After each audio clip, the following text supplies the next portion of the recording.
It has been started. Okay, good. Time to immediately have my hot mic moment.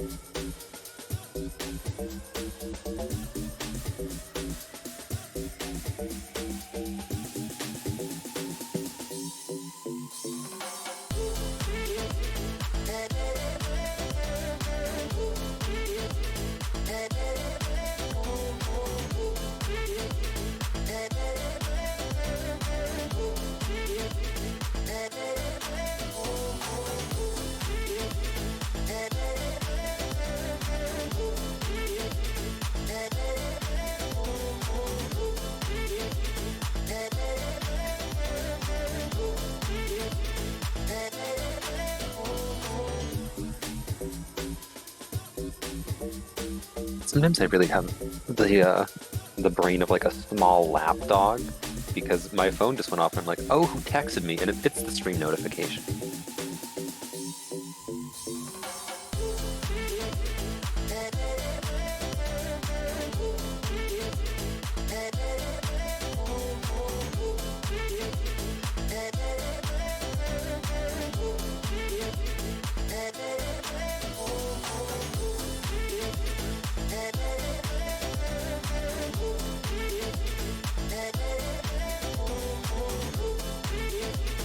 There's the draft link. Merci beaucoup.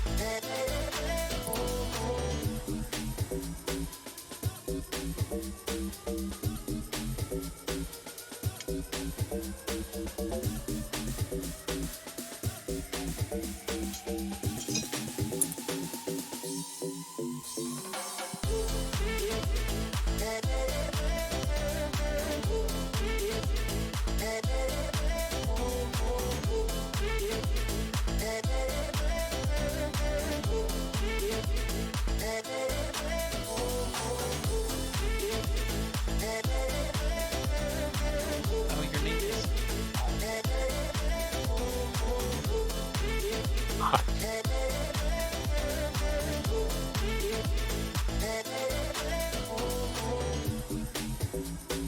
That's the draft link. I'm so Oh good my at this. All right.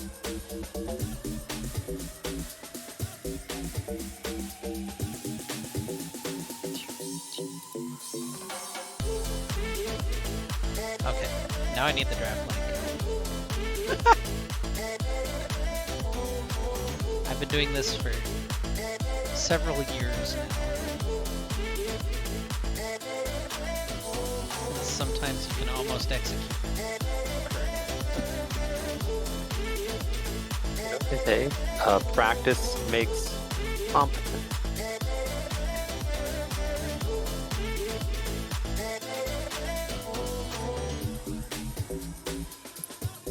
All right. Well, we are.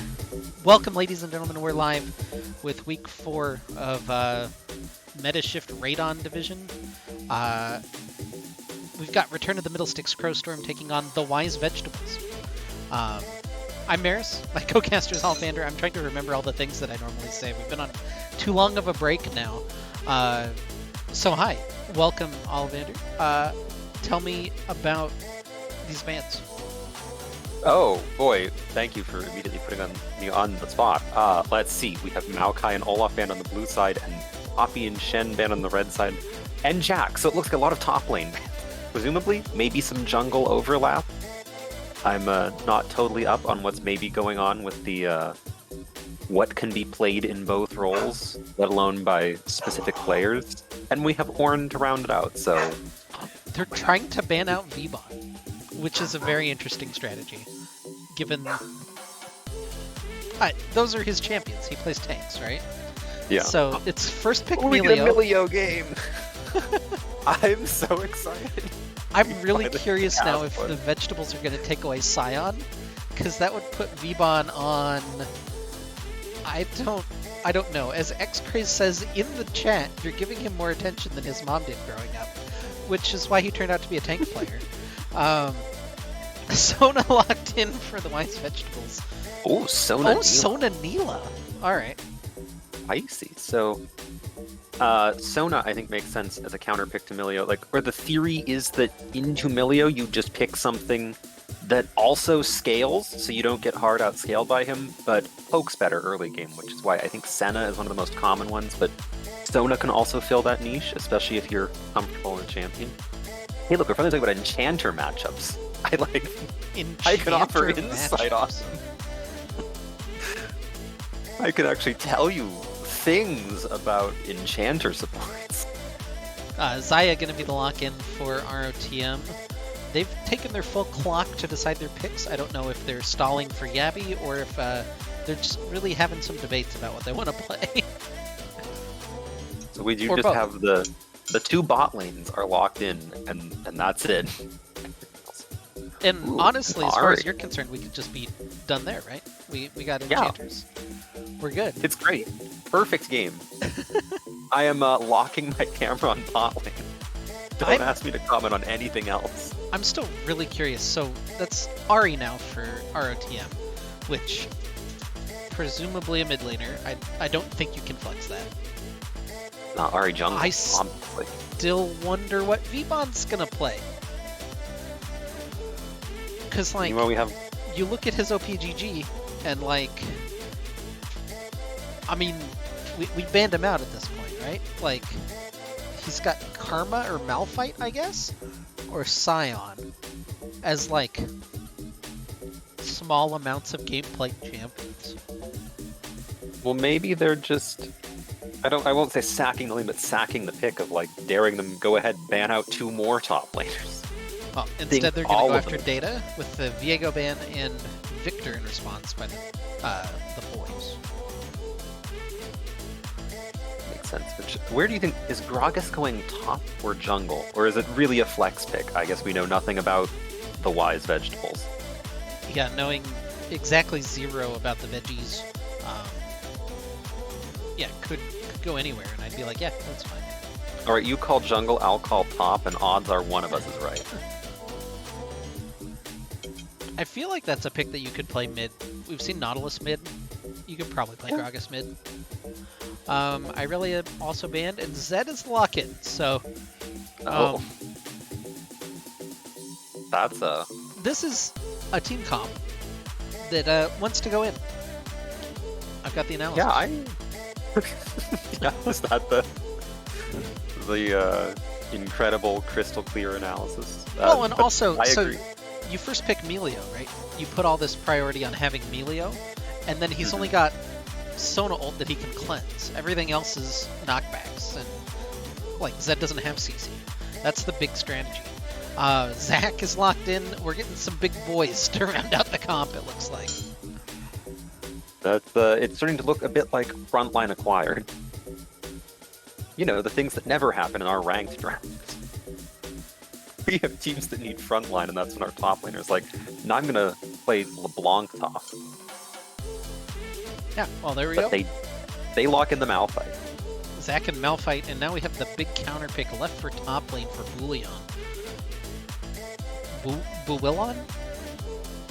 It's not actually the word Bouillon. Boolean, it's...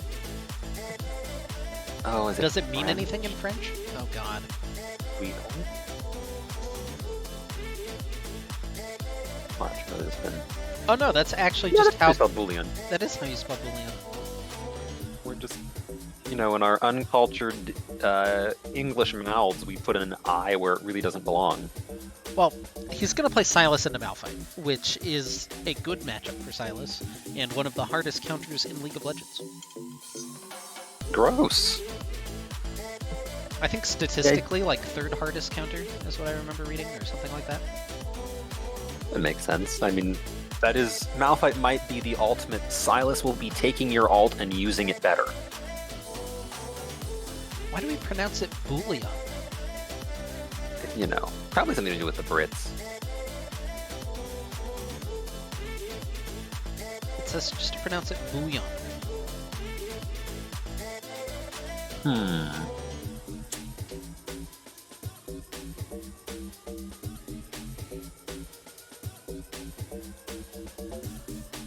Just ignore the L's because it's French.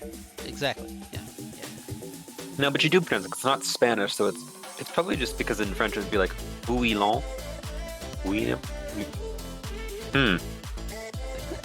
allrecipes.com says pronounced Boolean, which I don't think is right. I do love me some Boolean. So how do you spell, like, gold bullion? Is that spelled differently? I think it is, isn't it? Yeah, that's Bullion. Maybe that's why. People just, like, mash those words together into one in their minds, and that led to us being like, bullion. There's apparently Who cares a what the French say? restaurant in Omaha, Nebraska called Le Bouillon. It's got $3 signs next to it, which means that I'll never eat at it in my life. Oh, see, that's where I start when I look at restaurants. If it's I'll settle for $3 signs if I can't have a Michelin star. Actually, fun fact, since we have to fill time, oh, there we go, everyone's finally here now. But since we're filling time now as we load in, did you know that the Michelin Guide, A, is the same thing as the tire company? Yeah, I did know that. And B, they curate a separate list that aren't starred restaurants, but they're like Michelin-approved restaurants. It's called the Bib Gourmand Guide, and they're meant to be like significantly more affordable and a little less formal, but the logo they use for that is the Michelin Tire Man's face. Oh, nice. You don't get a star, you get the severed head of the Michelin Man. As anyone would want, honestly. Really a modern Salome. Bring me the head of the Michelin Man. I want the head of Michelin Man on my desk. I mean, I for one would perform the dance of the Seven Veils if I got Michelin Man's head. In slightly related news, I also saw someone with a Maine license plate today. Thought of you. Oh! That was very unique. I had no idea where he was from. He was also driving a Geo, so, from like the 1980s. Was it the Chickadee plate or was it the Loon plate? Neither. It had like just an evergreen branch on the bottom. That's the Chickadee plate. Oh. You just probably couldn't like see the Chickadee because of the... Yeah, that's our like basic plate, and then the Loon plate is the other one, and then we have like a farmer's plate that has like a sunset, and then there's the University of Maine plate. Yep. I think we just have a lobster plate, but no one really uses that one. I was gonna say, we have a lot of them, but most people just have the regular Missouri plate with the state seal on it. Maine also famous for our very lax laws in terms of what you can write on your vanity plates. We are like one of the states that is the least strict in enforcing that. Very important decision when you're deciding where to go. Yeah, if you're weighing your options of what state to move to, and can I have a like mildly profane vanity plate was going to be the deciding factor for you, choose Maine.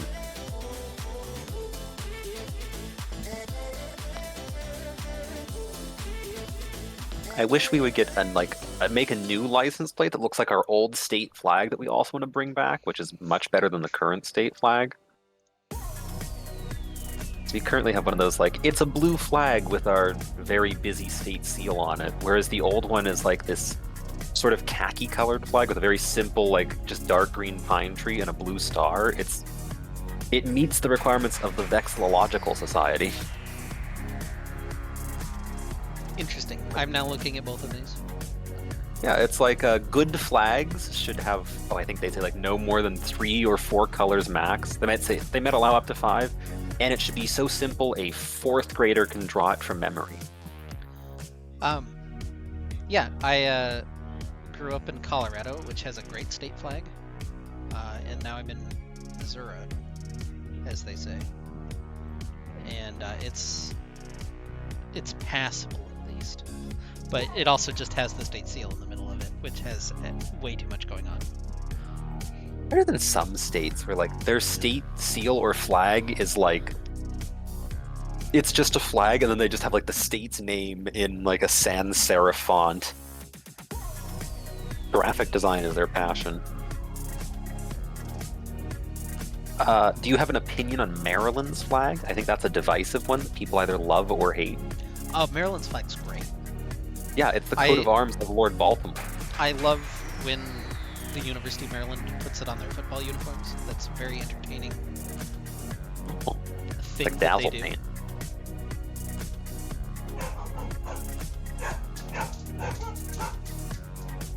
Kale now joining the stream, as you can see in the background.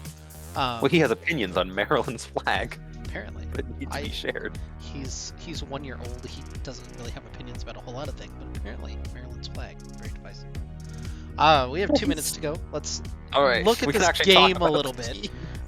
Since we stalled for time for Yabby to get here, and now we've stalled an extra couple of minutes on top of that, so we've done pretty well.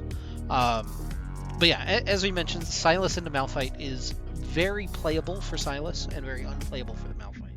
It's going to be a rough spot. Do you feel like our team has advantages other places to counteract that? I mean, but it depends. A lot of things could happen bot lane. I'm going to talk about that one because, I can. Yeah. So the thing about Neela is that she could snowball a massive experience lead, but if they do a good job at harassing her off of minions, especially early, and you can sort of negate that part of her passive a bit, then I would definitely give the scaling over them because I believe that Milio scales comparably, if not outright better than Sona. Well, I should say they're both hyper-scaling enchanters, and realistically I don't think we're going to get to like a full 6-item matchup between the two. So it's really whichever one's team gets going that they can enable harder. But they have comparable scaling. Sona has a bit more early harass, but when Milio's playing into Neela, you just press E on yourself, and you can trade into what is basically a melee champion pretty free and get a lot of Spell Thief's procs. And you have Xayah, who makes it a bit harder to walk up, and also Neela can't invulnerable Xayah damage, or like at least not the recall on her feathers. I don't know how the interaction works. Does Xayah's feathers still get placed if Neela like blocks the auto? I'd assume so, right? I would assume so as well, but I don't know. And Wing's in the chat, so Wing's gonna tell us here in a couple seconds. No pressure on him. You have an opinion on the mid lane matchup? It used to be Ahri favored because you knew where Zed was gonna pop out, but I believe they gave Zed a quality of life update where he doesn't always pop out at the same spot on his ult, and it got harder, but that might be wrong. But that was like the old school, like when Faker was playing these champions in Season 3 and got his Zed skin. That was That's when we used to actually see Zed. Yeah. So Zed was very popular, and then Ahri became popular as the counter to Zed. Oh wait, hang on. No, the Vegetables bot lane wins because they have Skinergy. Oh, well, it's over. Yeah, it's doomed. They did both go Star Guardians, and there's no way for Milio and Xayah to really hang out together. I bet Milio gets the Star Guardian skin in an upcoming batch, right? He seems like a solid candidate for it. Mid-burping.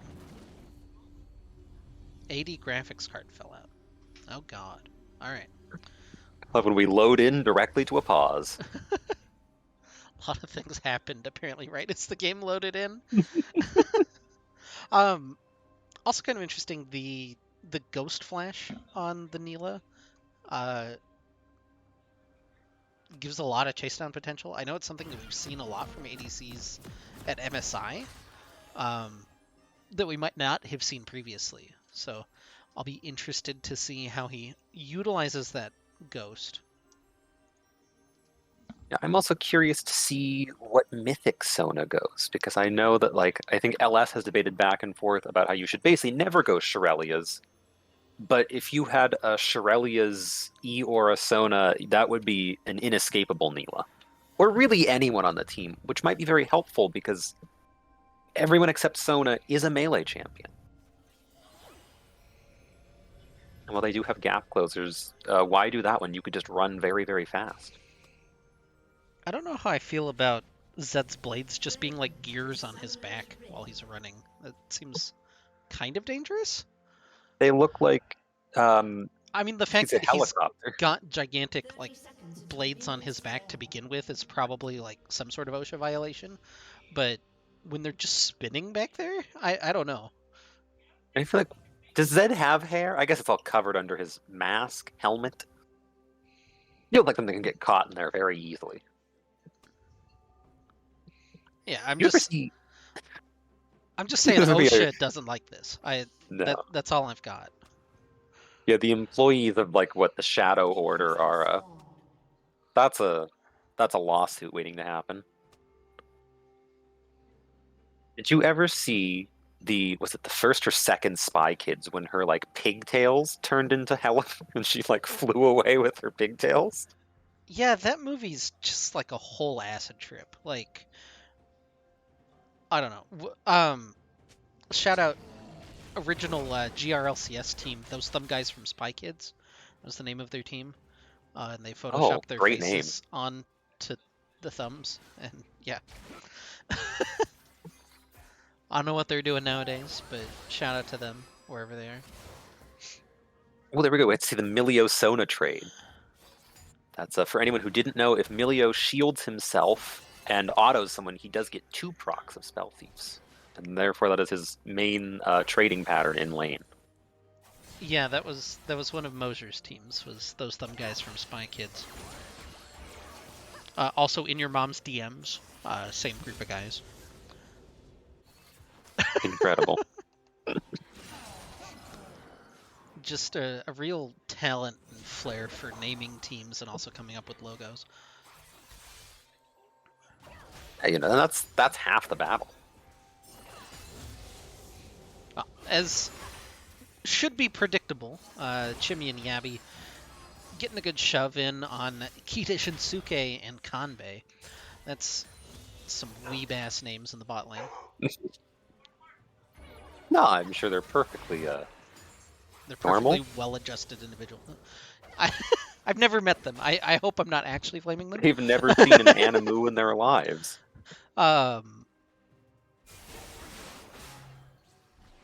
They're playing League of Legends, so like, you know, already on thin ice, as far as I'm concerned. Is this game exclusively played by Giga Chads?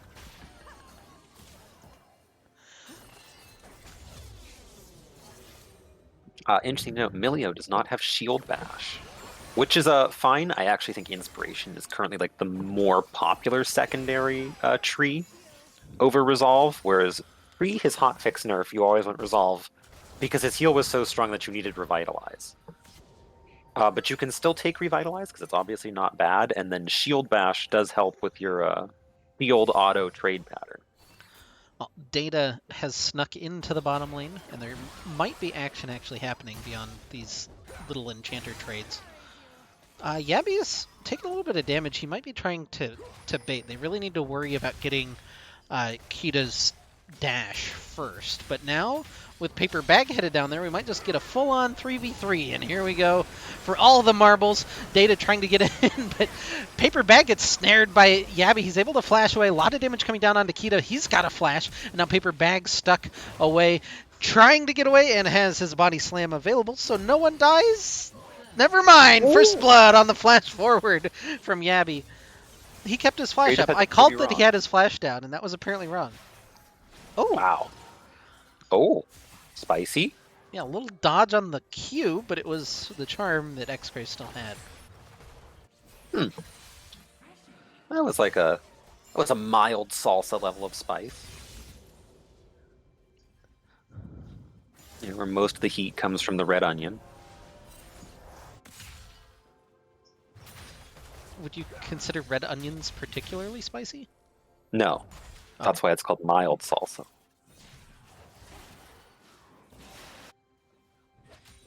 Actually, would you call onions spicy at all? Like, how would you describe what is it that an onion has about it? I'd say it has like a pungency, but that's not like a technical term. Yeah, right now we're just watching the top lane, which I have nothing to do. Other than this is what Vibon wanted.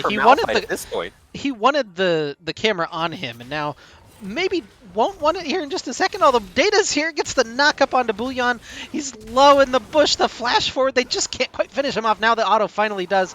Vbon trying to get away. The charm from X-Craze on the roam is able to get him away for the time being. Paper bag taken low and finally down by X-Craze. Najim goes in, finishes off Vbon, and now X-Craze with no mana has to dash away. A lot of damage coming through from that E. They're just little ticks of health, but X-Craze finishes it off.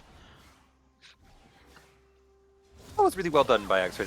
A showing up first, he got the earlier roam, and then... Oh, but Bouillon is already back off of the TP and shuts down X-Craze immediately. He'll turn Zach into some bloblets as well, and I don't think he can get too much more done, but a well-used teleport back and maybe a little bit of an overstay from X-Craze costs them a kill. And now Chimmy's in trouble, trying to kite away from Kita, and that's not quite going to happen. Yabby? Oh, he didn't quite have the damage. One or two more autos would have done it, but Kanbei picks up the kill. That was so close, bot lane. That was, No, I think someone's power cord went off later. I was going to say that might have been a diminuendo difference, but I think it was actually the empowered auto that got the kill, so. I think the biggest thing was honestly the missed Q from Chimmy. Wasn't able to knock Kita away when he dashed forward, and also didn't get the proc of damage through, but yeah. Regardless, it was a very close fight, and unfortunately for RotM, they come up on the wrong side of it, so we've got a completely even game at 7 minutes. Back on the top side play, it was a very good earlier roam from X-Craze, and he did get the nice charm that briefly saved Vbon until Zed showed up. But you know, that's always cheating if the mid laner answers the roam. It was an honorable 3v2.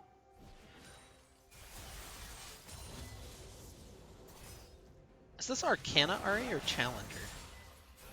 I can't quite tell with the colors. Ooh. They slightly changed them. I think it's Arcana. Let's... There's a lot of free farming time for Keto, which has gotten Kanbei a pretty big experience lead. He's level 6 before anyone else in the lane. That could be very abusable, especially if Keto hits 6 here. I don't know that he'll get it on this minion, otherwise he'd probably be rushing for it. But Apotheosis plus the Crescendo is pretty good, as it turns out. Bouillon actually not having the best time so far in the Silas Malphite matchup, but usually level 6 is about where it starts to get bad for Malphite. For third worst Malphite matchup, it's not looking too terrible. Oh, we're about to curse it, aren't we? Third worst overall, but yeah, in the Apotheosis actually pulls Data away so he doesn't get the knockup. Now has to use the ult, but they've already lost Chimmy at this turn of the fight. Yabby trying to do the damage, but just can't quite layer in enough on Kanbei, and it's a double kill for Paper Bag, who had ganked first. Meanwhile, Bouillon catches Vbon out of midair with the Unstoppable Force, and the Shamrock Malphite just gonna walk away. Slowly catching back up. My hate stuttered again. Oh, I probably should. There we go. Should check to see if I'm falling behind. Doesn't look like it. No, it did the thing where like it stopped for a second and I have to like wait for it to realize that it's fallen behind. But it was fine because fights kept happening, which meant that you could just keep describing events as they unfolded. Normally it happens right as you ask me to try and offer some kind of insight, and then I have to say, like, I don't know, I haven't seen the last 20 seconds yet. Well, Paper Bag, who walks in for an attempted gank, gets immediately charmed and has to walk away, so nothing really happening around mid. Najim has his ult and his ignite up, so could offer a little bit of danger to X-Craze, even though he's got the lower health at the current moment. It's just a slightly spooky Zed that has both of those things up, but, you know. What's the worst that could happen? What's he gonna do, stab you? There you go ahead. I'm actually kind of surprised at how well Vbon's been holding up in this lane, actually. He's down 6 CS, even in kills. Like, that's pretty great, considering how difficult this matchup is usually. As Silas, you usually want to force as hard as you can, get your Conqueror proc, and just kind of fight your way through everything. But it's been quiet, which is to Vbon's advantage. Yeah, he'll just become a big, solid rock. Meanwhile, bot lane, Yabby does have the flight minion advantage. It's about 2.5 waves, maybe just 2. But Yeah, still behind in XP. They now have their ults, so we'll have Featherstorm and I don't know, whatever Melio's ult's called. Breath of Life. AoE Mikhail's. And free item. Oh, there's the crescendo being used onto Chimikita. Doesn't go in just yet, but now with the feather pull on cooldown, you could really look for an opportunity if you're Kita. If you see your moment, but doesn't look like he sees his moment just yet. A lot of damage now onto Kanbei as Yabby and Chimmy immediately the Breath of Life. Breath of Life? Is that what you just called it? Yes, Breath of Life. All right. Well, it just got used by Chimmy. I think more for a proc than anything else. Now X-Craze is in trouble. Gonna get solo killed by Najim. Just the chase down on the Zed. Pretty good. Yeah, as it turned out, you called it. Zed had he had ult and he had ignite, and both of those things were still up. Yeah, now with Gragas dropping the Rift Herald mid, I mean, it gives another about kill worth of gold or half a kill worth of gold to Najim, who's already in a pretty strong spot. Yeah, it's certainly it's well, and yet it's only 1,000 gold lead overall. Are there large minion advantages I'm not seeing? No, I guess what? A 3-kill difference is about 1,000 gold, more or less. Yeah. Well, I guess that all tracks then. We're at about 1,500 gold advantage, plus the 1 dragon for the wise vegetables. Are you a vegetables or vegetables? Do you add the syllable?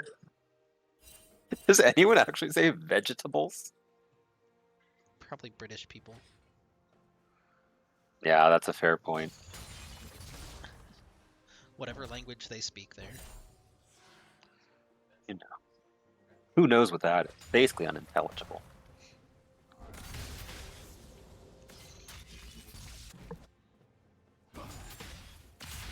Who do you give the scaling over to?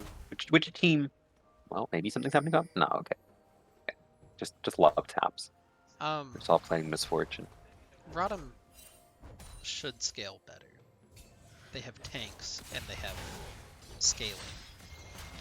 Vbon is just standing in for the trade with Bullion. In comes Data to look for a trade. Everyone is here as X-Craze arrives from the bottom. Bullion has unstoppable force available, goes in, just gets the 1 knockup. Oh, a little bit of dyssynergy there with Paper Bag's ult, but now Vbon looks for his initiation. Bullion is low. In comes Najim though, and he can really make the difference here as he helps clean up 2 kills. So it's a 2-for-1 in the top lane. A little kiting away. In comes the Apotheosis from Kita. Yabby avoids most of that damage, but now can't really turn a whole lot back. The Jubilant Veil doing so much work for Kita. The flash away, Chimmy trying to hold his ground, the Ignite ticking down. The recall on the Feathers is enough for the auto from Chimmy to get the kill, and now Kanbei trying to kite around, but he'll eventually just pick up the kill with some auto attacks. Chimmy trying to stand in, but he's down 2 levels to Kanbei. Now they're fighting into the minion wave. It's subportal combat, and Sona gets the double kill. Oh, we got to see it all. We got Alcove Gaming directly into supportal combat. Well, you know, with the minions, it wasn't that bad. Chimmy almost... I mean, I guess... No, it really wasn't that close. But it wasn't that far off. He almost did it. But yeah. I would think that in a trade of autos and spells, Sona should win every time. One would hope, and especially a Sona that's up 2 levels. I think kind of makes some of the difference. Anyway, Bullion now looking in mid for X-Craze. Look at the flash knockup from Paper Bag as well. And X-Craze falls for the 4th time this game. And now the Wise Vegetables have built themselves a nice little 3,000 gold lead and have had much better run of play for the past couple of minutes. Yeah, everything... It was really good... early plays we saw from our team, and not that they've really been making bad plays now, but it has definitely seemed to have been things have been working out for the vegetables. It seems like they're just often in the right places or answering rooms at just the right time. A few times top, that Silas healing on W has bought enough time for Najim to roam up from the mid lane and answer X-Craze's attempts to disrupt things. Ooh, Shimmy got the gets a little Q. knock away, but they have the crescendo still. Get the oh my god, Shimmy just almost explodes to the Gragas damage. They'll call in V-Bon and they'll try to track down Najim, it looks like, on the side. This was trying to just keep everyone away from the dive, and it does. Now Data may be looking for a little bit more than he can afford to, as Bullion's able to take the tower in the top lane. And once again, it just doesn't. It's working out for the vegetables. Although, luckily, Chimmy did live there. We do not see it. Oh, they're looking for the dive, trying to go in on Nikita, but they just don't have the burst damage. And now Najim able to roam back in. V-Bon falls, and it's all coming undone for ROTM right away. X-Craze with the charm, just trying to get a little bit of distance and time. Yabby is going to be the slowest one here. He gets smote by Paper Bag. The damage from Zed isn't quite able to connect, and he avoids it with the Feather Storm. Now Chimmy is back, but this could be the return dive coming through from the Wise Vegetables. Data trying to preempt that one, gets in with the Let's Bounce, just making any little separation that he can, but Paper Bag's damage starting to add up. X-Craze does get the shutdown on the dive. They trade 2 for 1 on the dive, and Data and X-Craze still alive, trying to chase down Kanbei, who is not super threatening, but they don't know that Najim's right there. Oh, now they have to know, but Najim flashes over looking for X-Craze, finishes off the kill, and Data has to try to escape away from Kanbei and Najim. Oh boy, that was a series of events. For a second, I thought Yabby died, but no, it turns out he did successfully get off his recall there before the dive actually came through, which made that a little bit better. Unfortunately, the chase down on the Manaless Sona was a bait all along because she had a Zed waiting just over the wall. Yeah, and also, while that happens, Bullion cleans up 2 towers, both Isengard and Orthanc, and now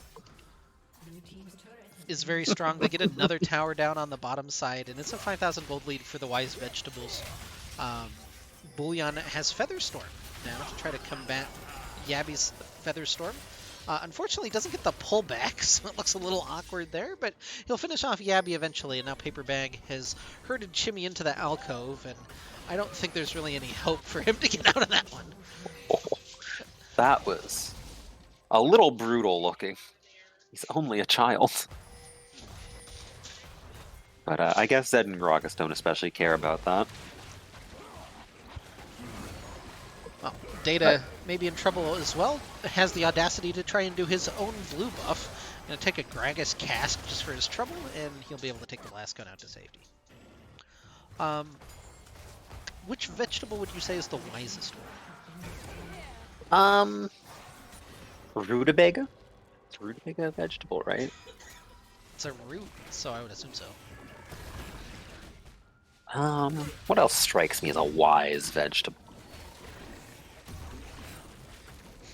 I don't know. It's something about rutabaga. I think it's because I think of like ruminating. That's where I'm getting like the rutabagas do a lot of thinking. Yabby is very dead. He wasn't aware of it for a second, but now has to be very aware. No, he wins these. He's never lost these in his life. Yeah. Oh, there's a first time for everything. We hadn't seen him lose one of those on the stream, but now he did, unfortunately. It's starting to get a little bit away from ROTM. It's now a 7,000 gold lead that has snowballed just on, I guess, one big play. What would you say? The failed dive into the counter dive and the split push at the same time is all kind of one nebulous sort of play? It was an extended play for sure that lasted so long. Well, because there was also the fight before it that had chunked Chimmy out where he almost died and then managed to recall, which is why the dive was 4v4 instead of 5v4. And by the time he got back, the counter dive was beginning. Or is it a counter dive? A revenge dive? Oh, well, he's Yeah, Data Cup. A not too jungle sure. care. Chimmy gonna find Kanbei. He doesn't know that Paper Bag's waiting in the wings, which is the big threat. The big threat is the Paper Bag, after all. I am a turtle on the beach. No. X-Grays is fine. We did also see support mythics have come through. Sona did in fact go for the Moonstone, which I think is generally the in 9 scenarios out of 10 considered the superior mythic choice. Our team wants to contest this dragon. I don't think they can, but they're going to try. Still 6,000 health on this. They're not doing it super quick. Now they're just trying to blow up Yabby to start the fight. He's in there with V-Bon, but they just don't quite have the damage capacity. Kita just dashes forward on top of him and is able to take him down. Meanwhile, in the background, the Silas and the Zed are cleaning up, and the fight's really falling apart for ROTM. Data's still full health. And has to try to get away from this situation. Nice little sidestep on one, but the Zed ult is still available, and he's got more than enough damage to deal with even the slightly tanky Zac at this point. Yeah, and unfortunately, there we saw Milio's Breath of Life just not quite reach. Oh, I forget who was actually closest to us. He tried to cleanse the Sona ult and just missed the person closest to him. So. Which isn't the biggest loss because there's really nothing else to cleanse on the from the vegetables. Like if you've Sona ult down, it's sort of just a heal and a Shirelia's proc and a passive proc. Yeah, I think the bigger issue was they're grouped up as 5, looking for a 5v5 fight. And then they get pulled in 3 different directions and can't seem to decide with one mind which direction they wanted to go. And that ultimately means that they all lose the individual, 1v1s and 2v2s that are happening because they're very behind. Yeah, and also unfortunately well, it's a little closer now. A minute ago, Vegetable's bot lane did definitely seem to have a distinct XP lead, whereas at this moment it looks a little bit closer. But the Neela thing happened, where since she didn't get totally forced out in lane, she had a pretty easy time recovering the XP that she missed from getting first blooded and then converted that impact into an advantage. But it's resulted in things like Sona there at that dragon fight was very fearlessly staring down half the enemy team and just casually ulted them. Yeah, Sheila going to be used just to burst open this mid lane tower, and the vegetables are rolling through the game pretty sequentially, headed toward the Baron now with the little bit of pressure that Sheila was able to afford them. V-Bon has teleport, so does Bullion if they really want to make a play of this. I don't foresee that going very well for ROTM, and there's the earlier teleport from Bullion actually just out of vision in the bottom lane, so now it's a 4v5 for ROTM. Now the teleport coming in a little bit late from V-Bon. Data's over the wall, but everyone just gets exploded by the damage from Paper Bag and Najim. V-Bon and Data are left alive, but it just does not matter at that point. Oh, and it's so sad because that was a good Malphite ult from V-Bomb, and there was just no damage left alive by the time it went off. By the time he was there, I should say. He did have to teleport in to use that, whereas Silas teleported in and did the Silas thing where he used Malphite ult, but with lots of AP to buff up the scaling. Ooh, and even the staggered death timers now after Data gets picked off, eventually by Bullion up in the top lane, makes it even that much harder now, a 13,000 gold disadvantage, and a pretty big kill deficit staring them in the face currently. Just a bit. I think this is a moment where RotM could bring it back, but it's feeling a little unlikely. It's feeling a bit like we're probably hoping for game 2. Yeah, it feels like... So in games where there's big comebacks like that, you're seeing, maybe positive moments or plays or someone you can build around, and right now, I'm not really sure where that would be. They have a better 5v5 fight, theoretically, if you get to it at an even stage, but at this point, that's a big ask.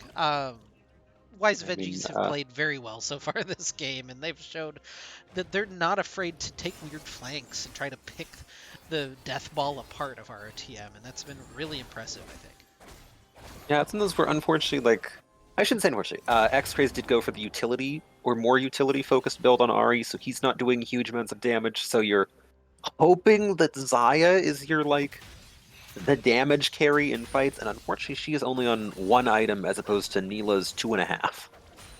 Sorry, one and a half, 1 and 2 halves, because we did X-Pray's have looking to. for the pick going in with the Everfrost. They're trying to engage on this three-man squad, and they can't finish off Kita to start off the fight, which is not a great sign. Vibon into the back, just the solo ult onto Kita. But look at the health bar of the Neela's just staying alive for so long. Now gets the heal from Kanbei, and they don't kill the Neela. They don't kill anyone. And X-Craze is not quite on the correct side of the map right now. A triple kill for Paper Bag, and that's how far behind they were in this game. They went for the Hail Mary. They did not get it. Yeah, that was a low health Neela, and nobody alive had Grievous to apply to her because she wasn't autoing Zac. Also, one thing that was just a little bit late on the Milio ult, I don't think it actually cleansed the Sona stun. Which is a little bit of a problem because I think maybe Neela dies there if you get it off faster. I'm not totally sure who. Oh. I don't Oh. think that there's a whole lot that matters at this point in the game. In that Bullion fight, going in. Oh my god, he just got juggled the whole health God. bar. That's a relatively tanky Malphite. So, yeah, unlucky game number 1 for RTM, and Wise Veggies are on match point. Ooh. Universe, what do you think what's the wisest vegetable? Not a rutabaga. What do you have against rutabagas? I I don't think I've ever seen a rutabaga and been like, man, that's just a wise vegetable, you know? How well? So then, what vegetable do you look at and go, teach me your ways, master? I think it's the humble Bok choy? I think it's the humble carrot. Is it? Are carrots wise? Are they not? I don't know. They seem a little like spindly to be wise. They seem a little spindly to be wise. Oh, All right, I'm googling it. Wisest vegetable.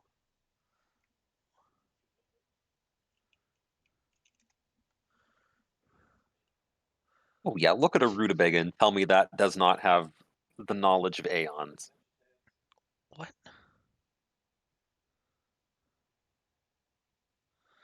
Daikon radish? The highest IQ vegetable is surely the daikon radish, who, being a root vegetable, scores in the top percentile of the vegetable kingdom. What is this article? I'm sorry.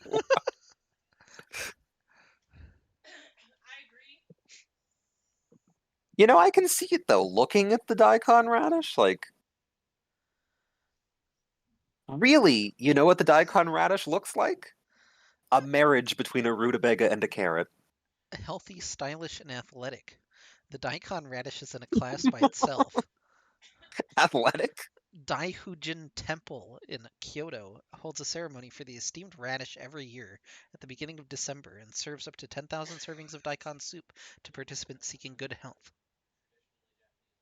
The stylish radish is so faddish and has a Japanese phrase daikonashi named after it to describe people with big, thick legs. Oh my god. I need to file that one away for great insults to break out. The rutabaga, a cousin twice removed of the radish, has also risen to the top of the heap of intelligence due to its rollability and propensity for sports. Oh my god. What is I this told you. article? It's the rutabaga. This is some sort of Japanese news article. Number 2 is the lotus root, apparently. And the number 3 is seaweed.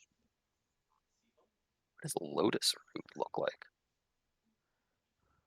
Something we're learning: root vegetables smarter than their above ground cousins.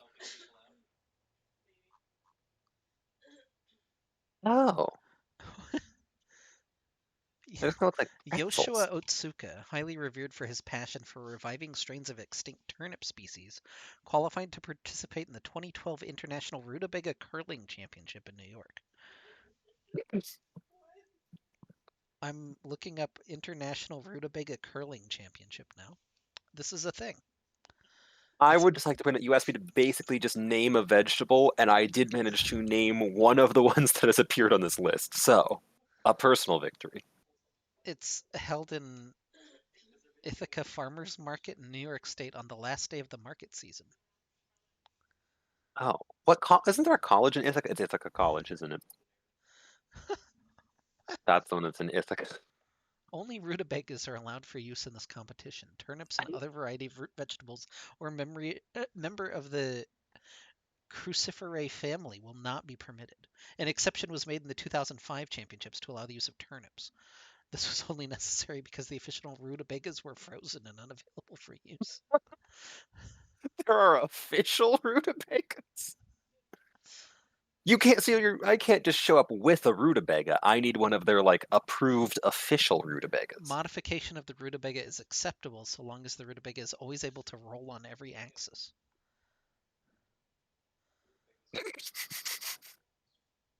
Okay, now I need to do it Because to the them. Ithaca Farmers Market is a food sales operation and thus classified as an essential business, it was allowed to hold the championship in 2020, one of the few in-person events to be held during the COVID pandemic. What does a modded rutabaga look like? Oh my god, what a glorious photo. Did you look up modded rutabaga? No, I looked up Ithaca rutabaga curl, and one of the first things that came up is just some older ladies in Viking helmets menacingly holding rutabagas. How else would you hold a rutabaga? Gently. Oh, that's somebody in like a rutabaga costume. Oh, they're drafting, by the way. Yeah, who cares about that? Have more important things to worry about. Anyway, welcome back to Game 2, sponsored by the Ithaca Rutabaga curl. The Wise Vegetables lead 1-0 and are looking to close out the series. ROTM is going to first pick Ornn, and that feels on brand. Interesting that the Wise Vegetables dropped the Ornn ban this time to ban Twitch instead. Who was left up last time, right? Yeah, because they went with 3 top lane bans into Viego and something else. Wow, Helios. A moon twink in my League of Legends.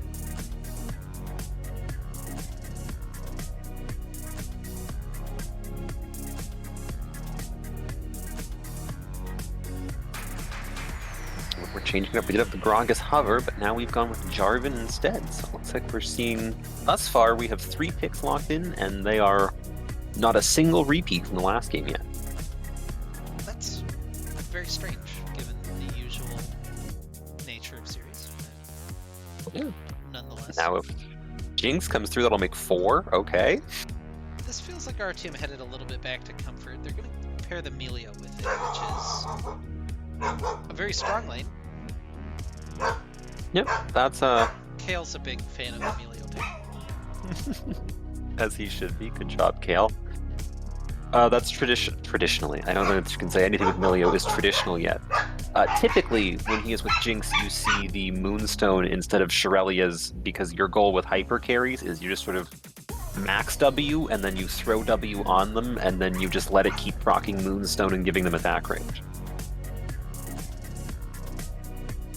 Mordekaiser's locked in.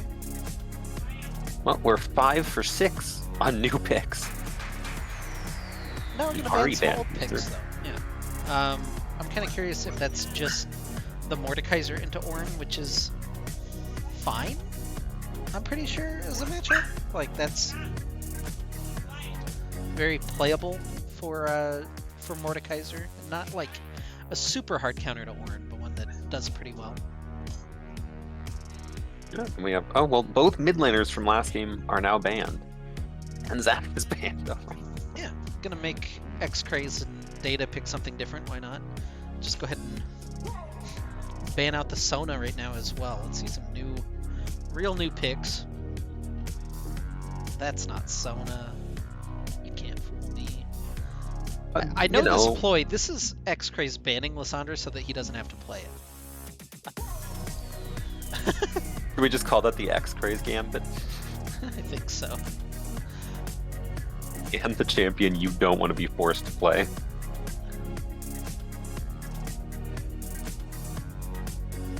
Lysandra, still the champion who I think has my favorite walk cycle. That's a weird thing to have a favorite. And the worst part, she doesn't even really walk. I just like the way that she like raises her hands dramatically. It's very camp. All right. Aphelios Thresh is the combo. Cotrix? What did you call him? Cotrix? Cotrix. Cotrix are for kids. Are they? No, he's an evil bug, and he would probably murder a child if given the chance.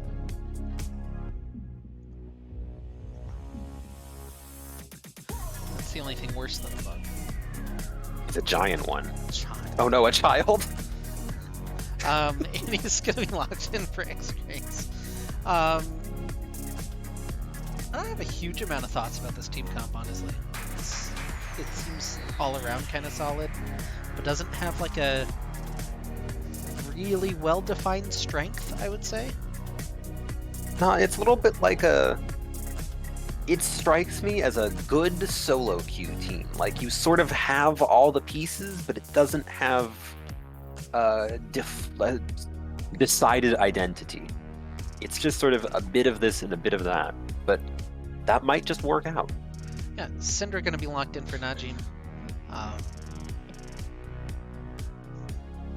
Yeah, I have a head empty, no thoughts about Syndra versus Annie, honestly. You can throw the bear and Can't burn throw the yourself with it while you're holding it. Not a whole lot for Melio to cleanse. Again, he can cleanse the hook. And Cinder Stun. And I guess snares if Aphelios uses them. But this He is also purple can't be Mordekaiser altered. Really? It works on Mordekaiser.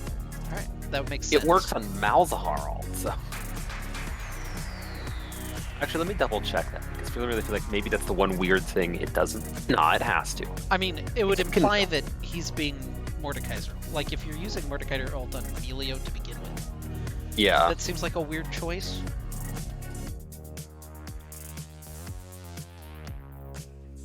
But what do I know? You know, you never know. It could happen. Yeah, I think just simply having the Thresh hook to cleanse already makes the Melio alt feel a bit better, because there are definitely some opportunities that very much like someone to not be hooked, especially your Jinx. It looks like Wise Vegetable's logo is a carrot. It is. But we've already established the rutabaga is the wisest vegetable. No, the daikon radish. No, it's the rutabaga. I'm not accepting this.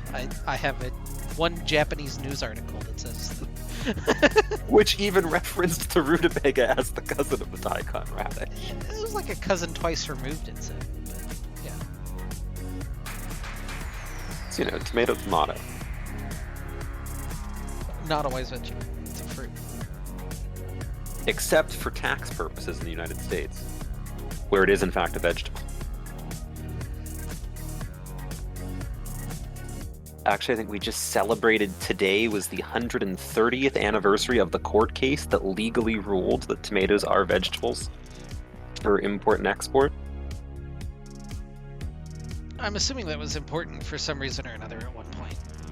Yeah, I think it's fruits were like a luxury, so they were taxed higher, and tomatoes weren't. It was something like there's actually a reason behind it.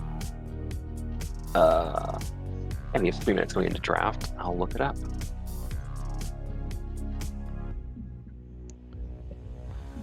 It just means that a pizza is really just a fruit salad.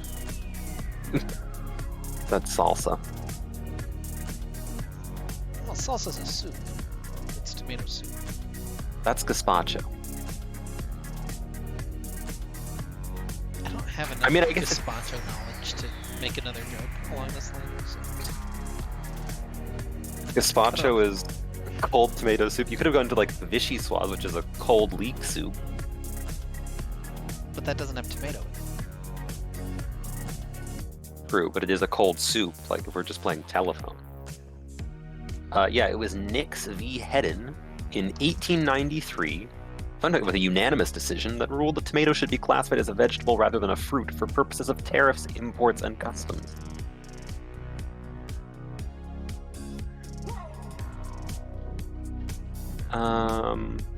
And yeah, it had something to do with a tariff act.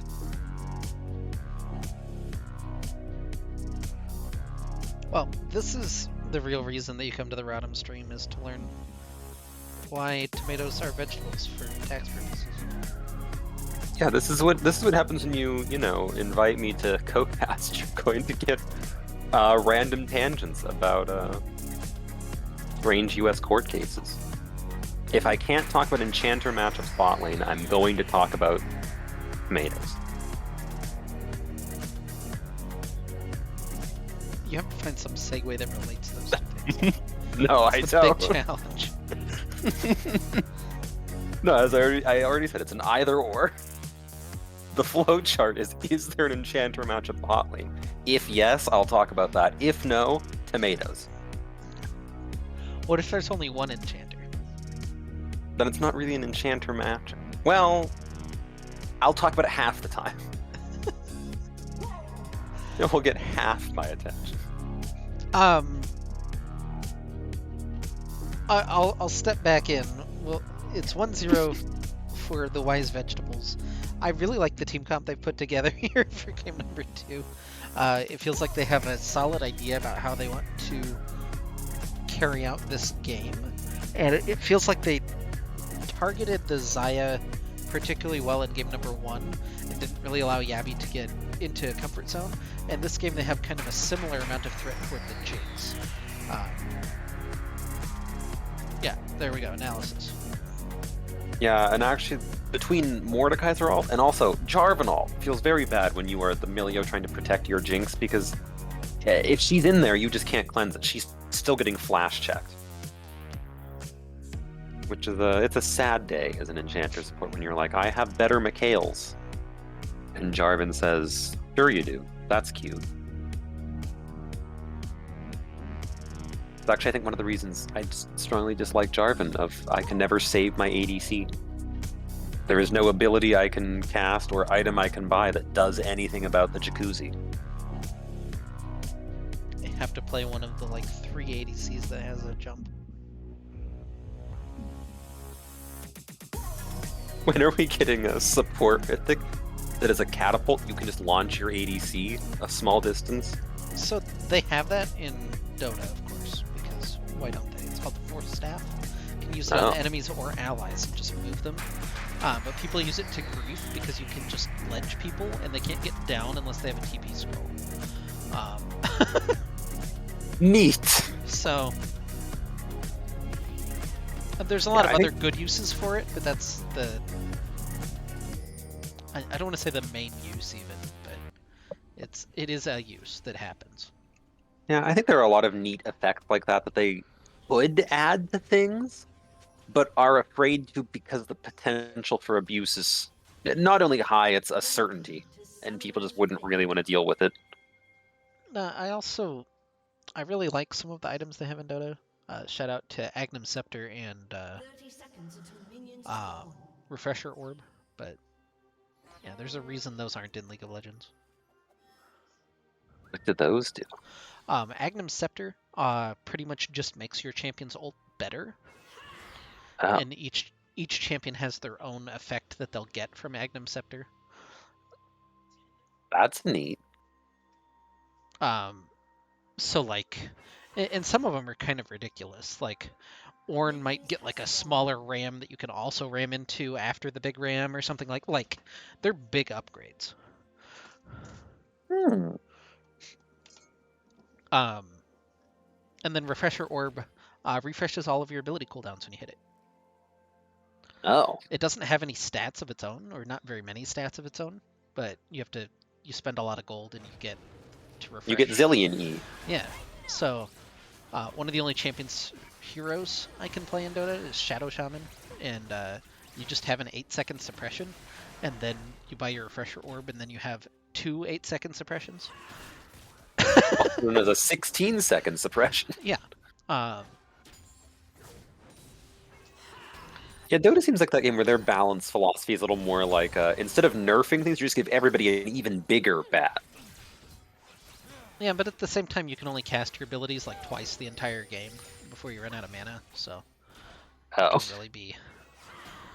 Yeah, that was the hardest thing when I was trying to play. I had a bunch of friends, so I originally played StarCraft, and they all got into Dota around the time I got into League, so I played Dota with them every once in a while, and like, you'd go from, you use, like, pretty much reliably every champion uses their abilities to help clear the minion wave, to there, if you do that, you're just out of mana. Like, there are 1 or 2 exceptions, and you have to build a bunch of mana on, or you build, like, mana healing and mana regen on, but, yeah, for the most part, you're on auto attacks, and your auto attacks don't do any damage, and it's really hard to farm. And you have a turn Interesting. radius. Anyway, that's the real thing that I hate about Dota, is the turn radius, which luckily we don't have here.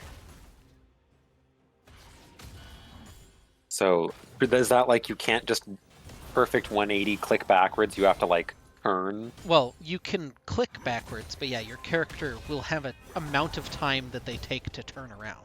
And each character has a different turn radius, which is also fun. They'll balance that sometimes. They'll be like, oh yeah, I increased Kunka's turn radius because he was, you know, trading too easily or something. Oh. It's like they're all giant rudder power, or like, I mean, ships with rudders. it's realistic because like I can't turn around on a dime and immediately do something in the opposite direction, but at the same time, I don't think it's fun. I'm probably Can you not? Can you not the turn one on your Dota fan heel? in the chat right now is just but like You can't turn on your heel? once maybe. Okay, now Anyway, we're fighting in the top lane. Data's going to pick up first blood. Paper Bag is low, but Najim's got the first roam up to top lane. X-Crisis is on a back right now, so there's no help coming. Vbon's just trying to fight his way out and not going to find anything successful, so Najim picks up a kill on his roam up. So first blood for Data and 2 kills for the Wise Veggies. And it's a little scary to have, granted Syndra did not get the first blood, but Syndra getting gold, spooky, because that is a champion who will hit a point where she just sort of looks at Jinx and pushes R. And that's another thing, at least Milio can kind of shield that. But there is a lot less... of damage. Oh, that...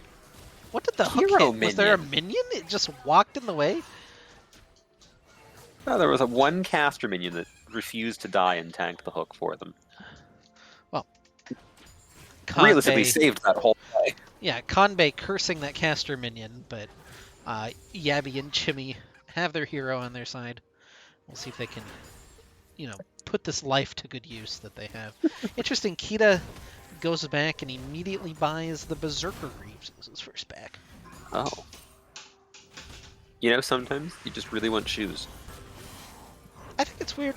I don't know that I've seen that rush. I'm sure somebody's going to be like, oh yeah, they've been doing this in Korean solo queue or something. But like, I haven't seen Berserker Greaves rush on anyone except like Callista, who Yeah, with the exception you of get Callista, the I think extra benefit of. yeah, with my like gold 4 opinion, I thought it was generally considered bad. Did Ornn just immune the Mordekaiser ult? Yeah, Wow. he did. That's actually really impressive. Vbon is pretty good at Ornn, as it turns out. Yeah, it looks like he is. He's just winning this 1v1 against Bullion despite being down a level. Data's here, has the jump forward. He's big shield, but it's not going to matter. Data eventually finishes him off, and yeah, he immune to the Mordekaiser ult, and then immune the Claw, turning that into a trade. X-Craze is going to drop Tibbers in the mid lane. Najin taken pretty low, but he's able just to sustain through that one. Yabby's in a bit of trouble here. I don't know what the drop pink ward is for, and I'm very curious about that one, but Kita going to pick up the kill. Chimmy is a little wide with the soccer ball, and Messi not able to escape that. Yeah, I don't know. Usually you see the pink ward dropped against a Thresh in the hopes that they click on that instead of the Lantern. I wonder if that's just trying to abuse someone who is clicking too quickly. Like, you can probably throw some gold players off. I might have to try that one. Dive going to be thwarted by a teleport in from V-Bon. That's probably a pretty good usage of that at this point. V-Bon's only level 5, which is a little unfortunate. Hook onto a minion somehow? Another minion just squirts into the way there. V-Bon scrapping it out, but they can't really get onto the Aphelios, which is the big problem that they're having right now. V-Bon is just chasing down Kanbei on the other side. Now the zap, oh, good sidestep by Kanbei. Yeah, and now Jarvan's back. And now Jarvan's back. And now Kha'Zix It's like is here. he never left. And now Syndra's here. Everybody except Mordekaiser and Annie has joined the party. Yeah, it's a good old-fashioned 4v4 in the bottom lane. This is what they got rid of when they got rid of when they made Unleash teleport, but it's back. Reject modernity, embrace tradition. Anyway, it's going to be more plates for Bullion, which is pretty scary. He's already got a 25 CS lead now off the back of that teleport. Ooh, Yeah, that was also... Chimmy have a collective like 100 mana, so this is a little bit scary. Now Paperback throws them into the jacuzzi. The Philos ult comes over the top. They'll pick up one kill immediately. X-Grace is just there over the wall. Oh. He flashed, but he didn't have ult. I'm not sure what happened there. I don't know. If it weren't... Maybe the ult was almost up. I have definitely had moments on Annie. It just came up, so like, yeah. It almost was up, but... I don't know if the thought was he was going for a flash ult, or if, like... Probably. I've had those times where, like, in my mind, I'm timing it, and I'm going, okay, my ult's up in 2 seconds, and it turns out it's only been, like, 1 second when I cast, and I'm like, oh. I don't know. Also, unfortunately, we saw the Milio Q got used to poke, and it turned out there was a Jarvan lurking in the tri-bush, and then there was nothing to cancel the flag and drag with. Yeah, no summoners up on the bottom lane as well, so you get put in the jacuzzi, and it's a little warm. Didn't want that. That's this time of year. Jarvan is also just sort of making himself comfortable down in bot lane. Yeah, and here he is again. And can even get the little extra distance of being lanterned in. But good good Q. Super fire kick from Chimmy.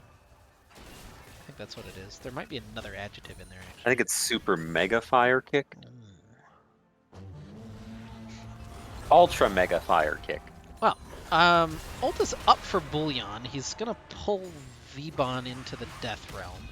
I don't think he's particularly perturbed by that. Yeah. No. Ooh, even the flash Q for it, just to make sure that Kha'Zix picks up the kill. Why not? Yabby walks into melee range of Kanbei. It looks like the bot lane just on separate pages now as Paperback is here. There's nothing happening for this bottom lane from RotM, unfortunately. No, and unfortunately Syndra was also already there. Are getting some plate damage mid lane, though, in return. I think the Timbers got dropped? Huh. What was that Timbers on? I'm assuming Tibbers was just a push, but... Fair use. Yeah, I think it must have been because everybody else was bot lane or dead, so... It's not like a particularly long cooldown, especially for as ridiculous as it is, but... And especially if you're planning on pushing and then resetting by the time you're back in lane. That's There are a lot of alts that are actually like that, where people play a little too conservatively when it's half the time. If you're going to reset by the time you're back in lane, it's already going to be back up, with a few exceptions. Yeah, This trade not going particularly well for Vbon, but he's able to scoot out. Oh, just gets pulled back in by the claw, and Bullion eventually gets the chase down thanks to his Rylai's Crystal Scepter. Yeah, unfortunately, I think the TP bot earlier that didn't quite catch the Aphelios is what has resulted in Mordekaiser getting this 2-level advantage over Vbon. Yeah, I think another... I can talk about that maybe after this jungler 1v1. Paperbag just barely wins that one. Another stealth charge, and he had...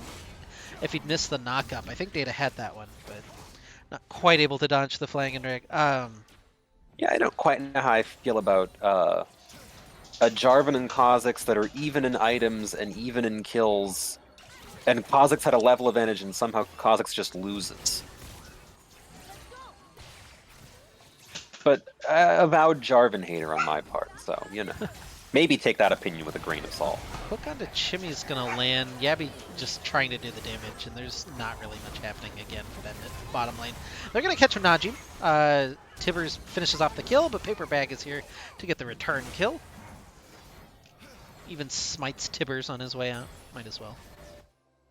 Rude. This looks a little bold. Oh, Kha'Zix is here. Yeah, Kha'Zix not was there, enough. which was the idea. Oh, he doesn't quite have the damage and doesn't get the help of the turret. It's just so unlucky from ROTM. I was going to mention in that teleport bottom lane, if Vbon had been 6, like just a little bit of extra experience, I think that they completely roll over that fight in bottom lane, but because he wasn't, here we are with Bullion knocking down the tower in top lane and a 7,000 gold lead at 13 minutes. It's only 6. I can do math. I swear. I do it for a living. I can't, so, you know. We've already had the moment where I was asked to do math on stream and it didn't go well. I forget how wrong I was, but I was certainly not correct.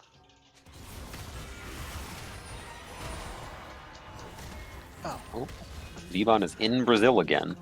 Yeah, Cyber Brazil not treating him particularly well. Data's here, gets the little shield from the Eclipse, but now the ISO Qs, oh my goodness, Bullion, very threatening, but finally the isolated taste their fear, does taste it, and it tastes good. Yeah, we had a good dodge bot lane on the Thresh hook. Yep, and a second good dodge. Happy feet there for Yabby. Gonna need some unfortunately feet here. Jarvan is back. Yeah, in comes Vbon into the bottom lane. He doesn't have his ult though. He'll break part of the partition on the Jarvan Jacuzzi. Oh, Yabby gets kind of close. Like on a sliding scale, that wasn't terrible. No, that's another one. Like X-Ray doesn't have his stun. Now he does. Gets the 3-man Tibbers. But is that what they needed? They do take down Conbay to start off everything. And in comes the Orin Horn. Does he knock? He does! He gets the bowling ball kill on Nikita Shinsuke. Paperback trying to turn that one back around. X-Grace has the flash away. They'll get the kill from Data, and Najim forced to flee. The Jinx rocket just sails through very sadly at the end. But ROTM picks up an extra kill in the bottom lane. They got the, what was that, a full, that was a 900 gold shutdown, or a 600 gold shutdown onto Jarvan. 900 gold into Kha'Zix's bug pockets. That went well. That went about as well as you could expect it to. Jarvan fortunately paced the Milio and solo ulted him instead of the Jinx, who was able to sufficiently chunk out the Aphelios. I think if they were on even items, if Yabby had Mythic there, he might have actually won that. Yeah, and, unfortunately, Yabby is... Good flash. He's fine. Gonna take a little extra damage from the Chakrams, but I was afraid he was about to head back to the Death Chamber for the 6th time this game, but does stay alive. He's doing fine in CS, which is very surprising, given the amount of deaths that he's had to eat up this game. Yeah, that's actually a really impressive CS total for being 0-5 to only be down 13 CS. Well, and if he catches this wave, he's not in mid. Never mind.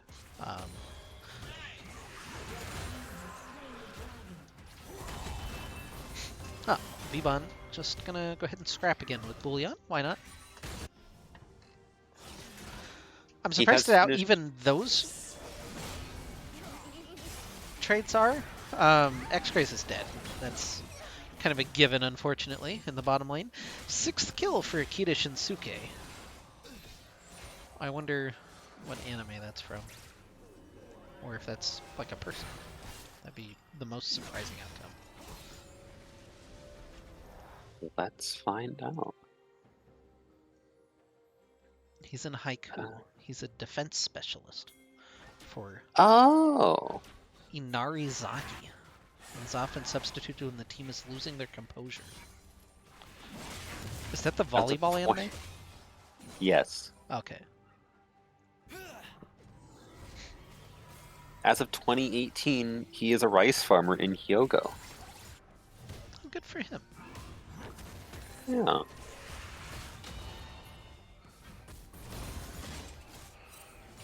Yeah, that's the volleyball anime that they made 1,000 doujinshis out of.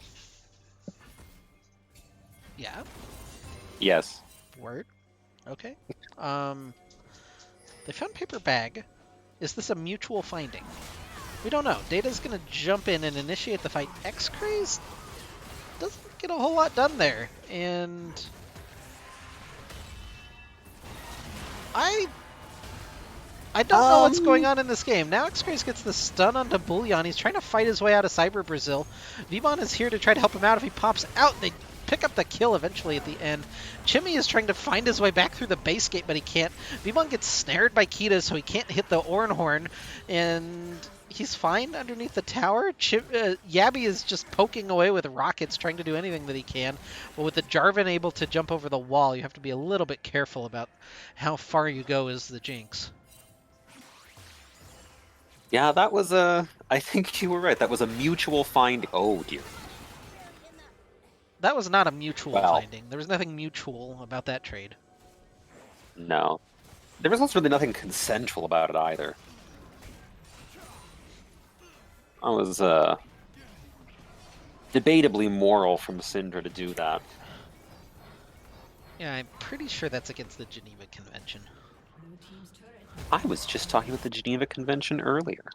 Well, there's a lot of things that are against the Geneva Convention that are kind of... You know, and then a war happens and everyone just ignores it anyway. Yeah. What are you gonna do? Geneva us? Yeah, what are you gonna do? Put white people in front of the International Criminal Court? Not likely. Why are we doing Rift Herald? Well, What is we're not. happening? Death. Death appears to be the answer.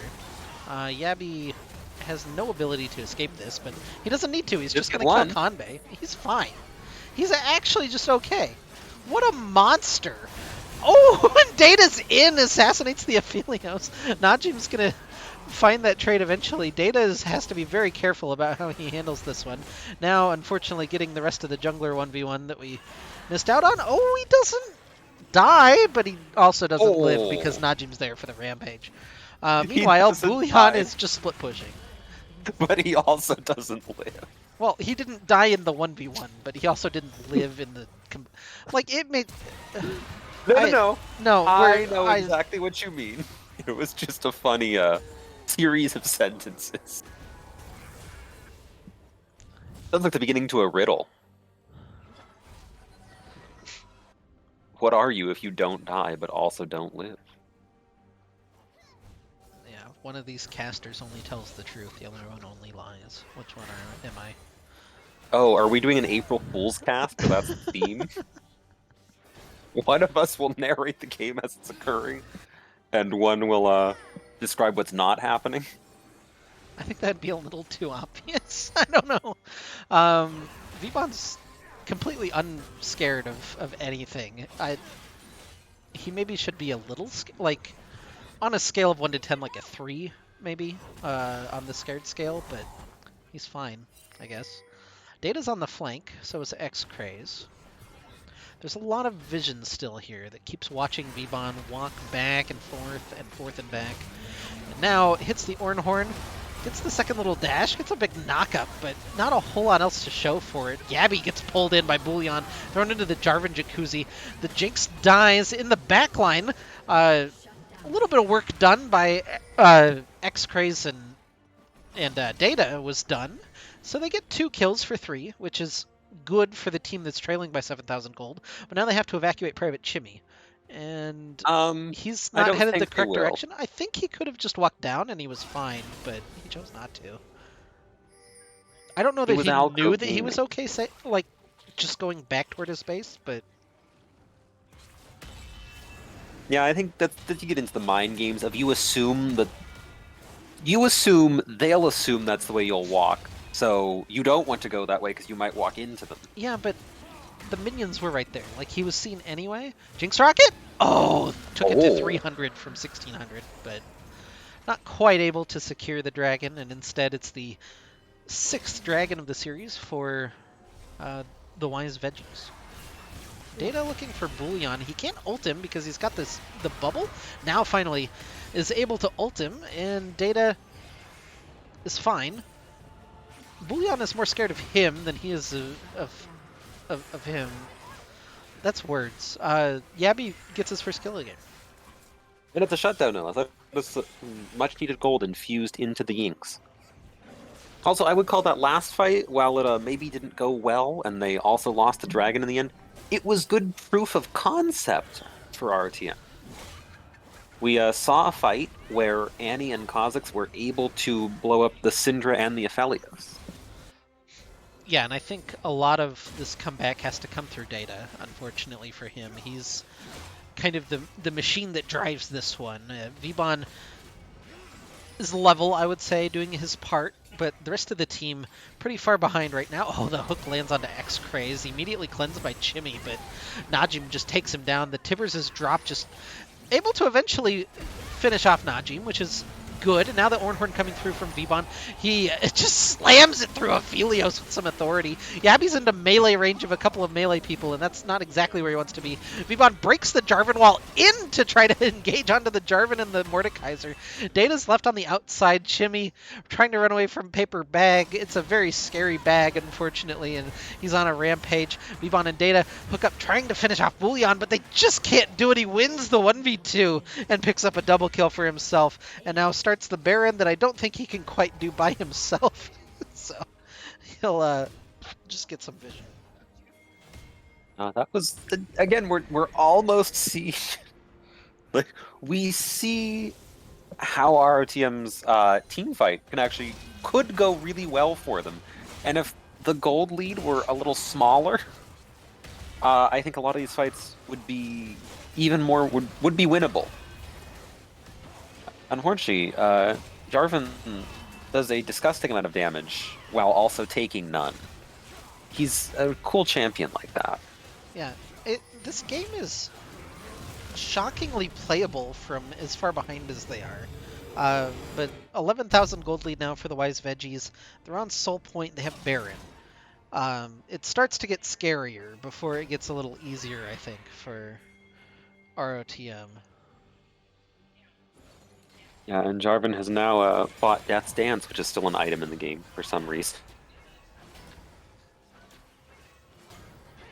I remember when fighters like Irelia and Aatrox were really strong and they were all building Death's Dance, and the answer was to nerf Bloodthirster?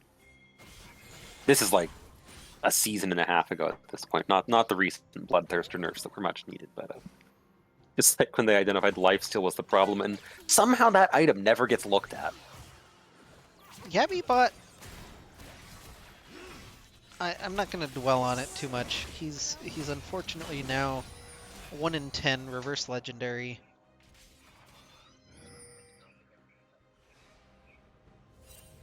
We are also sitting on Zeal BF Sword. Yeah, that was what I was questioning, but I don't know why he bought the BF sword when he had 2 daggers, I guess was more of the question. Maybe was it when he got the shutdown and like suddenly he was flush with cash for the first time this game?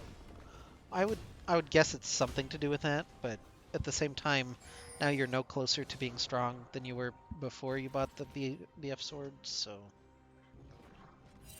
Yeah, it's probably you probably hope that it sort of snowballs, like the BF sword gives you the extra. You have the gold to buy it, and then you hope that that lets you sort of keep snowballing it, and you get more kills to finish a BF sword item. But then that just didn't quite work out, and you're left on this awkward spot. Yeah, a lot of things used. They're trying to chase down Bullion, it looks like. A lot of damage from V-Bon. He'll be taken down before you can even really get the Mordekaiser ult off. Meanwhile, on the other side of the map, though, the 3-man siege going strong for the Wise Veggies. The Rutabagas walking their way in. Thank you. Rolling, Grim. In the Rutabaga curl, they must roll. Do you think each one of the 5 are a different veggie, or are they all Rutabagas? I bet they're different ones. Maybe they are the wisest of each respectable veg. Respectful, but respective. That's the respect word I was looking for. There's Each some respective veggie group. They're like a vegetable council rather than... Yeah, they're less a family and more a chosen family. We're walking in for the... oh, that's a nasty hook from Kanbei to shut down Data. That might spell disaster. Well, it almost certainly does for RTM. V-Bon gets... or Yabby gets smited to death. And now V-Bon... oh, just the tip of the Syndra ult. They turn it around and are able to blow up Kita Shinsuke, but... I don't think Chimmy wins the 1v1 against Paper Bag, and I don't think the rest of this goes particularly well for RTM. X-Craze is the last one alive to stand against the 4 members of the Wise Veggies. They're not even going to grab their Ocean Soul. X-Craze wins these. He holds this. I've never seen him not hold this. Yeah. I have never seen a game where... oh my god. I had never seen a game where Data's up. X-Craze Annie didn't hold... oh? Data gets 1 kill. Gets the jump around. He's schmoovin'. Invisible in Brazil? No, now he's in Brazil. Now he's in Brazil. Oh, he took a Brazilian damage from Mordekaiser. Yabby's in the jacuzzi. Oh, he gets out thanks to the hole from V-Bon? That's huge. He gets the double blast. Okay. V-Bon, he's still flexing his Ornn muscles here, despite, you know, the fight to the death on the Nexus. Shutdown going to Yabby. He's trying to heal up on the fountain, but he just can't quite. Bullion dies. Kanbei's the last one left. I guess Kita has respawned and is now doing the dragon. X-Craze has to ult the minion wave, which isn't the best sign in the whole world. V-Bon is trying to just chase down Kanbei. And I think eventually he gets this.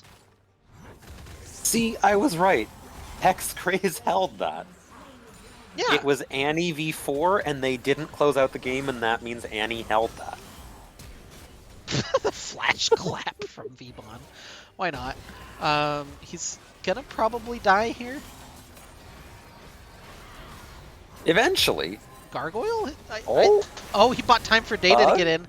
Does Data have enough damage? He wants them isolated, and they're unfortunately stacked on top of each other. Meanwhile, Yabby and Chimmy are doing their best to just keep the Nexus alive. Data's fine, so he'll be able to recall. And it's a 4-stack against 3 on the map currently. I don't think that our team can really take advantage of that in any meaningful way, but... you know, unfortunately, Syndra and Aphelios are doing that thing that people never remember to do against Cosmic, which is just stand on top of each other. I always love when you're facing a Kha'Zix and your teammates are just bound and determined to like walk as far away from you as possible at all times. Well, Bug's scary, you know? Yeah, it's the... they took that meme of like, I don't have to be the fastest runner, I just have to not be the slowest during the zombie apocalypse to heart. Oh, we get the Wormfallen Sacrifice coming through. It's big time. We have the Unspoken Parasite, we have Wormfallen Sacrifice. We're not going to have a Baron here in a second, though. That's going to go over to Wise Veggies, unless Yabby somehow gets his Spidey sense tingling and fires that rocket in at just the right time. It does not look like that's going to happen. We do also have the Syzygy came through. Oh, the Syzygy. Excellent. Very good Hangman word. Especially if the people you're playing against don't know what Syzygy is. Which is probably most really people playing Hangman. Yeah. My original... oh, and Leandri's Lament. Okay, everybody has an Ornn item at once, apparently. Oh, he is level 16. So yeah, everyone except Chimmy gets the ornament. No That's love going to for be the support. gold that makes them win the fight. paper bag looking for it. There's Chimney Jinx to isn't in the jacuzzi. jacuzzi. They're looking for the Nexus, though. Data's on the back line. He's got Kanbei and Kita kind of tied up, but unfortunately the hook comes through and finishes off X-Craze. Vbon, the last one left, and he'll fall. It's the double-double between Najim and Kita. And a GG. It's a 2-0 for the Wise Veggies. Second straight loss for RTM. They fall to 2-2. Wise Veggies improved to 4-0. They look like a pretty strong team. Yeah, they looked pretty on top of things and pretty well coordinated in both of those games. Well, that's going to do it for us here tonight. I'm trying to find the thank you screen. There we go. I found it. Next broadcast will be next week with Crowstorm. I think they're our only team that's going right now, and I don't know when Premier plays again, so I'll say that. And don't forget to thank our sponsor, the Ithaca Rutabaga Curling Championship. True. I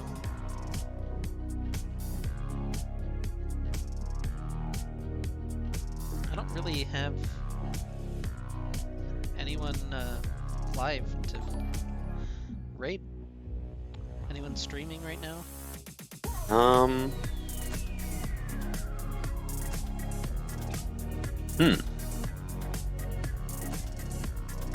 Not really.